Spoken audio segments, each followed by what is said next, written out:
这我老妹儿是大包小行李的啊！哎呦我天哪！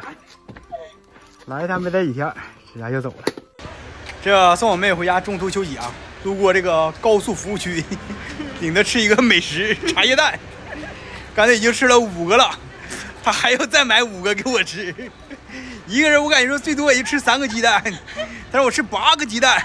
干一个。就马上我老妹儿要上车了啊，请她吃顿大餐，从早晨一直到现在了，晚上8更了。主要是她要坐高铁，着急回家。我们那边呢有火车，但是火车如果说到哈尔滨怎么样，太慢了。都说上车的饺子，下车的面，我们改了，是烧烤，给你搂顿小烧烤，让你快快跑。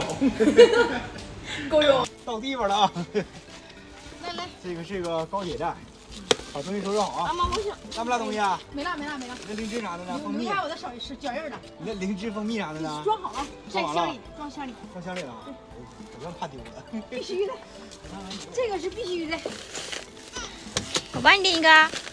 没有了，留下了脚印。这里面啊？这里灵芝啊？哎呦，不用了，这里面有。这灵芝多好。我这是装了，我挑的跟这一模一样，在包里呢，够了，够用。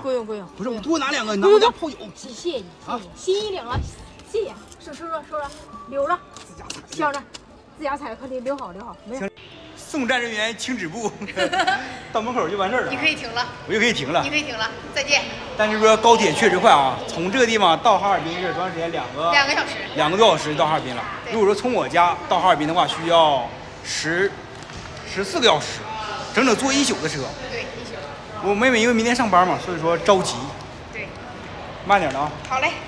送我妹妹赶高铁的同时呢，直接奔林口来接我老丈人出院，顺便处理一下他那个工伤那个事儿，也就是管工地要钱。